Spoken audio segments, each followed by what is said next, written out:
What's going on, everybody? The topic of today's video is how divorce changed my life. So this is a very special video for me, and I hope it's going to be for you as well. And if you find yourself in a situation where this video relates to your life, you have arrived right on time, because this one was made exclusively for you. So let's just dive right into it. Today, I'm going to start by kind of talking a little bit about my experience being married, kind of some of the things that I saw leading up to the actual ultimate divorce, the divorce process, as well as, post-divorce life, and kind of what that has been like for me. So I kind of want to take you guys through the entire process, just so you guys can get to know me a little bit better and, see that even myself, I am not infallible. We all experience challenges, we all experience adversity throughout our lives, and the true sign of growth is how you overcome each of those challenges that you are presented with. So are you going to use them to, kick you down and knock you down and make you hit rock bottom? Or can you leverage those events to project you into an amazing, even better future than, the life that you were living in the past or are presently living right now? So I met my ex-wife online, actually. We met when the social networking website MySpace was big. We connected via MySpace, exchanged a few messages, and then we decided to get together to go out to have a date with one another. It just so happened that we were both actually working at the very same shopping mall, which coincidentally was just crazy to me, since she was actually living about an hour or so away from me at the time. So it was kind of a small world type of scenario. So we went on our first date. It was absolutely amazing. Sparks were flying. We had instant chemistry. I really can remember that very first date as just being one of those kind of magical experiences that, you guys see in the movies or depicted on TV shows. It was just very, very easy. It was natural to talk. We, had really, really good, fun banter. And things ended very, very well after that first date, the point where, we both wanted to see each other again. We both wanted to go out. Now, I don't want to take you through the entire dating process. Obviously, one thing led to the next. Things started to get serious, and we both decided that we wanted to date. After, a few months of dating, she was spending more time at my place. I was going to visit her, which was not really convenient for me since, again, she was about an hour away from me. So she was spending a lot of time at my place. And then a situation arose where the place that we were living, we had a couple roommates at the time, was no longer going to be available to live in, so we decided to rent our very first place together and move in together. The one thing I want to let you know about this is at that time, I was not actually ready to make that step to move in with my now ex-wife. I just wasn't feeling comfortable about it. I wasn't feeling confident about it. I didn't feel as though we had dated long enough to be living together and, taking our relationship to the next level. But against my better judgment, we did get a place together, a little 2-bedroom apartment that was actually really close to the shopping mall that we were both working in. So it was extremely, extremely convenient. Now, any of you guys who are currently living with a girl, have lived with a woman, or are married, where you guys are probably naturally living together, you will be probably the first to attest that that is kind of the first true test of your relationship. How things go when you're in the dating phase is definitely probably going to change when you guys begin living together. And why does that happen? It happens because you naturally start spending more time together. You know, you are there when she gets home, or she's there when you get home. You guys are having pretty much all of your meals together. You guys, you know, are shopping together. You're doing the day-to-day activities together. And what kind of happens, in my experience, and kind of from just an outside perspective of myself looking back in, is that you stop dating. You just basically, you know, start becoming live-in roommates with this person. And it doesn't always happen, you know, intentionally. A lot of the time, it's an unintentional thing that happens. Is that because you're living together, because you guys are spending so much time together, you're not even typically going to be thinking, you know, about setting up dates, about planning fun, romantic events, and being spontaneous, being mysterious, and courting your wife, you know, or your girlfriend, in my case at the time, throughout the point where, you know, you guys go from dating to then living together. So don't make that jump and then stop doing all of the things that attracted you to one another once you guys move in together. So that was something that started with us. And I will be the very first person to admit that that was when problems started to happen in the relationship. We started to argue more. We started to bicker more.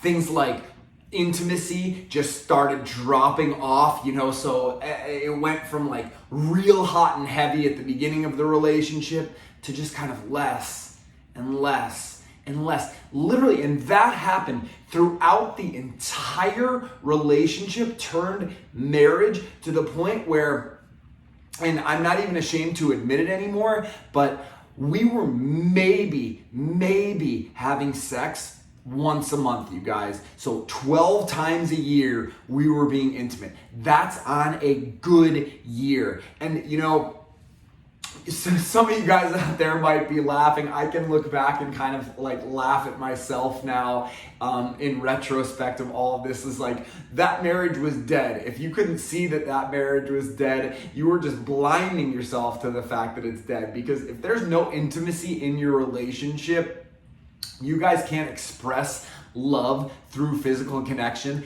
there is some serious, or are some serious issues within your relationship or within your marriage. So that was something that started happening because physical touch is one of my primary love languages.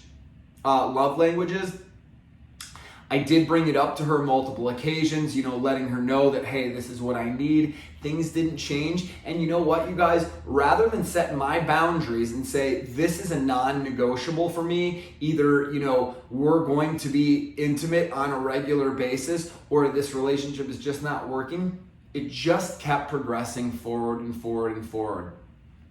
You know, so intimacy started dropping. Fighting, bickering started increasing more the more time we were spending together as we started living together.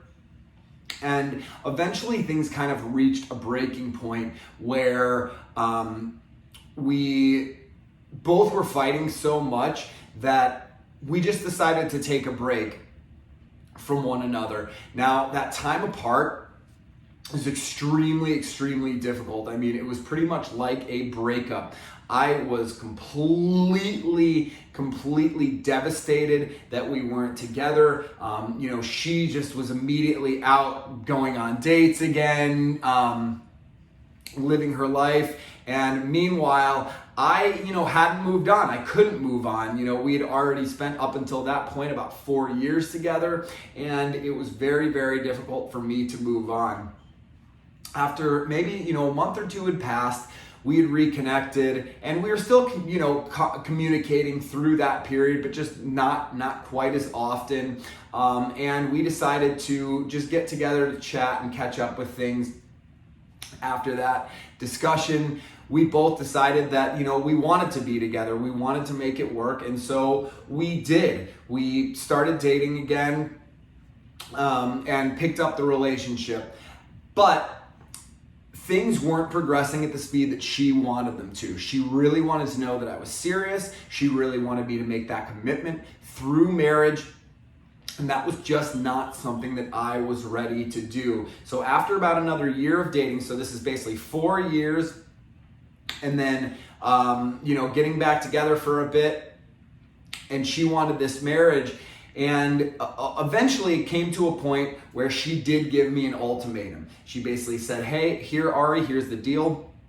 If we're not getting married, I think it's best that we go our separate ways. And she put me in a position to where I had to decide, is this somebody I want to be with? Or is, this a good time to end the relationship and we can both go our separate ways? Now, just like when we moved in together, I was not ready to get married at the time. I was about 25 years old or so, and I just didn't feel like I was at a place in my life where I was ready to make that commitment to somebody else. However, because I loved my ex-wife and I didn't want to lose her at the time, I made a bad judgment call. I did not trust my gut or my instincts, and I proposed. And we did later end up getting married, and we spent about 4.5 years married. So it was about a 10-year relationship total. And, the thing I want to bring up kind of about the marriage is there was good times in there. So I don't want to play this out as though there were no good times. I mean, we went on amazing trips together. We had some unbelievable experiences with one another. The actual act of getting engaged was an absolute blast. We had one of the best nights of my life on my wedding day, and then one of the best weeks of my life on our honeymoon. We went out to Hawaii and spent a week out there, and that was just unbelievable. I still think fondly back to those events in my life as being some of the most special, unbelievable events that I have ever experienced. And I apologize, you guys, about the sawing that you are hearing going on right now. We're doing some construction here in the office, so you're gonna have to bear with me. It's not gonna last for very long, but you might hear that noise here in between the video. But anyways, we really did share some unbelievable experiences. However, throughout the marriage, the polarity just started to die between us the longer that we were together. And I think a big portion of that was from exactly what I had discussed with you earlier, is my failure to continue to court my wife and date her as we did,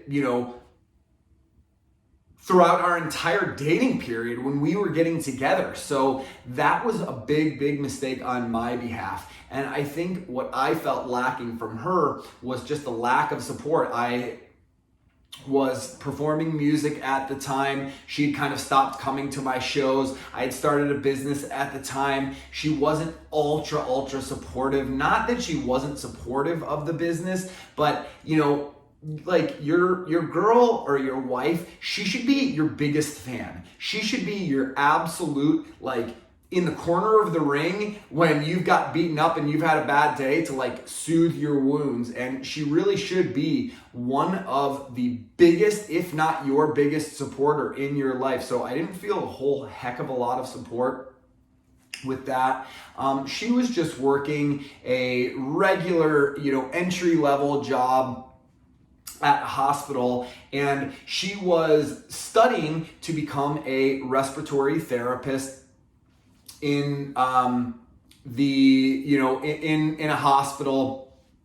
And that entailed her having to cut back her regular work hours so that she could focus on school, since she was going to school full time. So the financial burden in the relationship for the last 2 years of our marriage did fall on me. I was the one responsible for making the money and being pretty much the sole breadwinner of the household, which put a lot of stress and a lot of pressure on me. And the other thing that kind of happened there was she just wasn't really pulling her weight in the relationship. And I'm not going to put everything on her because it certainly wasn't all on her. But when it comes to her contributions, what she was actually adding to our relationship was almost null and void, you guys. I mean, she wasn't cooking, she didn't clean, she didn't pick up after the dogs, she didn't do any of the landscaping, she didn't do any of the yard work, she didn't help keep up with the pool. She couldn't even take her car in to get an oil change. And, I'm not sitting here, dishing on her or trying to bash my ex. And if any of you know, who that might be, that is not what this is about. This is literally my perspective of the experience so that I can kind of walk you guys through what I went through and how that polarity started to die and this process. And so that was really, and again, the fact that we were bickering more, we were fighting more, and the intimacy was dropping, neither of us was happy in the relationship. And I myself, at the time, kind of felt trapped because I was serious about the vows and commitments that I made during my marriage. It was the for better or worse. And, for the majority and all intent and purposes, our marriage was for the worse. It wasn't making me happy. It certainly wasn't making her happy. And then something had happened when we were almost at that 10-year period in the relationship, and I woke up one morning to my dog just breathing very, very heavily in the middle of the night.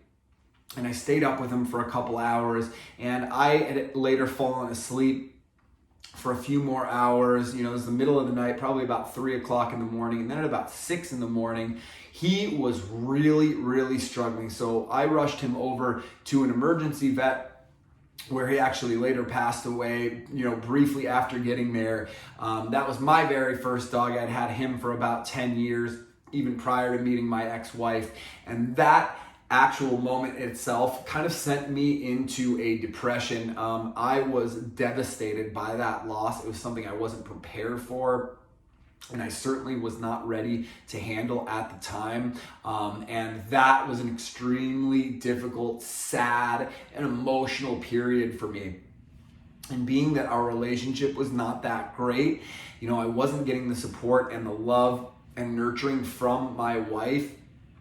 And I was really, really torn up, you guys. About a month or so after my dog had passed away, we had decided that we were going to adopt another dog, which we did. And he is just amazing, absolutely a delight.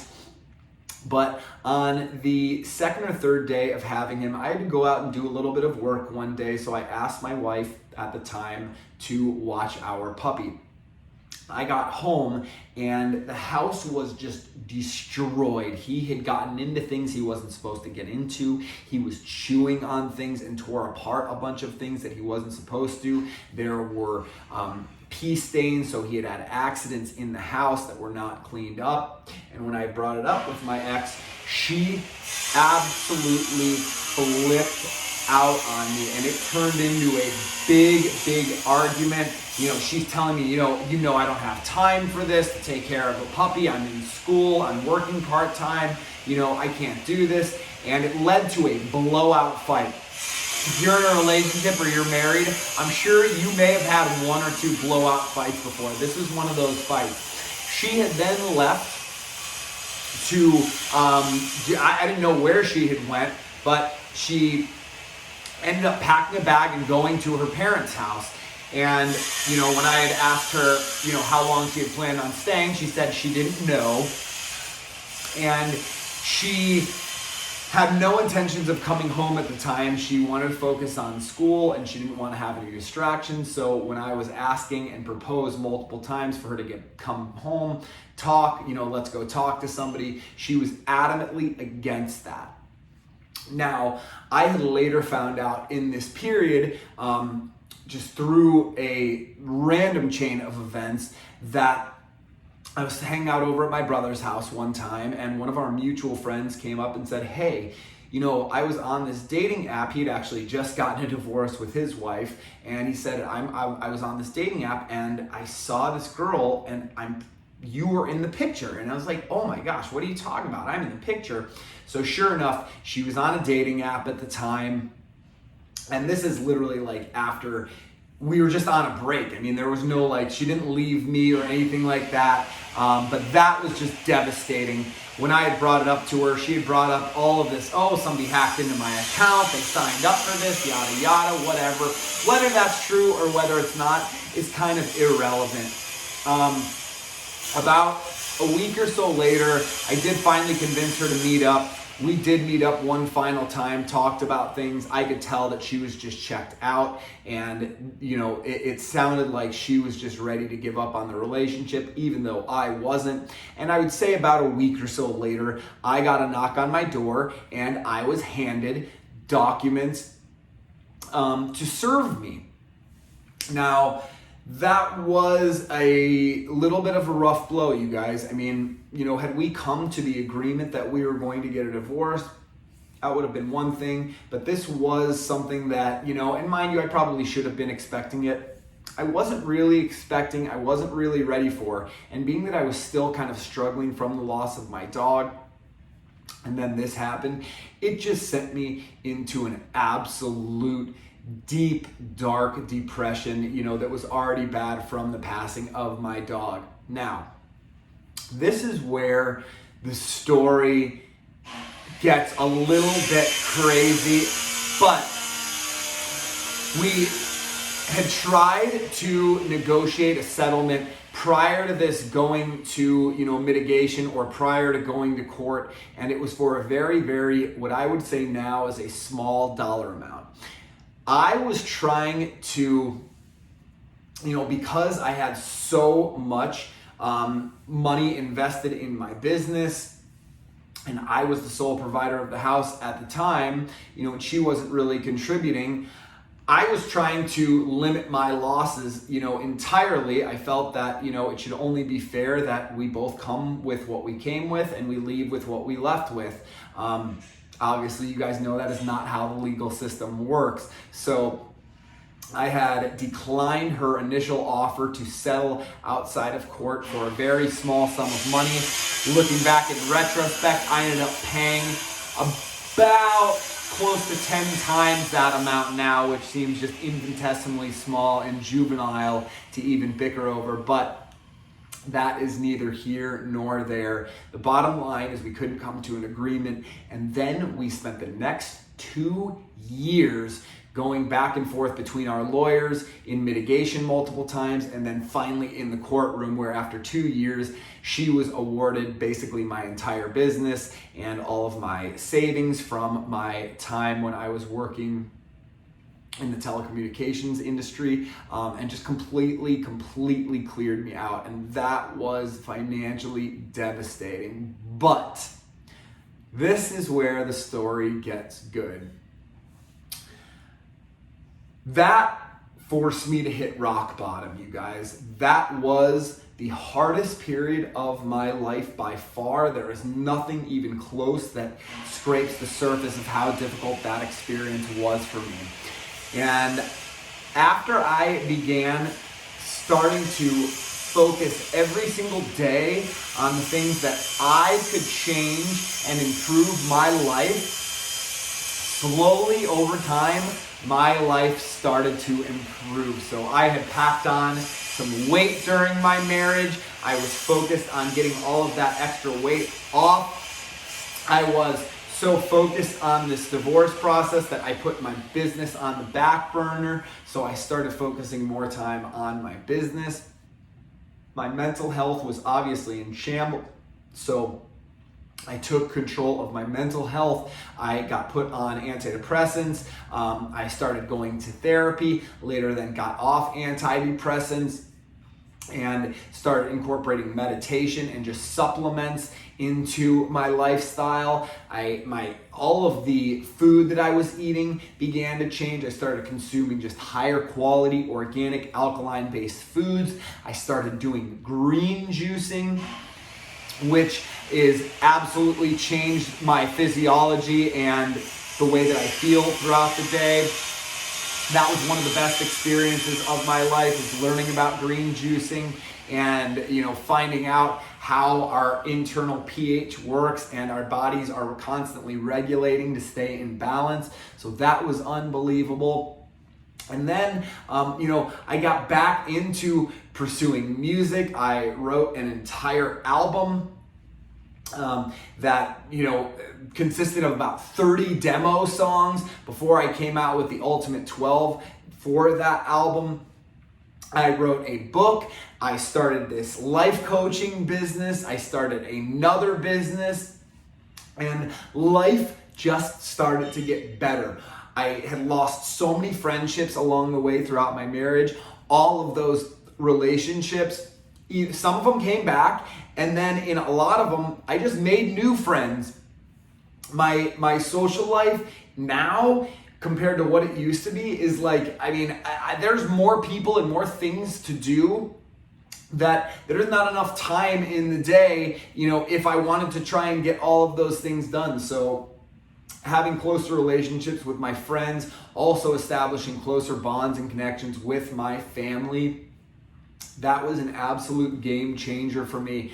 And just every aspect of my life started to improve. I started listening to audiobooks and getting into self-improvement, personal growth, and professional development. And that absolutely changed my life. You wouldn't be watching this video right now if it wasn't for that. So this period of my life, the divorce, you guys have just heard the entire story from the beginning of when we met to, kind of the demise of our marriage, what led to it, how we were acting towards the end, and then following and proceeding. And I'll tell you guys, getting to where I am now, it took a lot of hard work. There was a lot of blood, sweat, and tears. Literally, piles of tears, like bawling tears, like wailing tears, you guys. Going into the depths of that part of your emotion, it's not easy. It is not hard, but there is a light at the end of the tunnel. If you are in a marriage right now where you're experiencing some of the things that I was experiencing, I am going to be the first person to tell you that you do not have to continue living that life. That is not the life that you were destined to live, and it is a choice for you to stick in that marriage. Nothing is locking you in there, and no sum of money, listen to this again, no sum of money is worth staying in an unhappy relationship or marriage.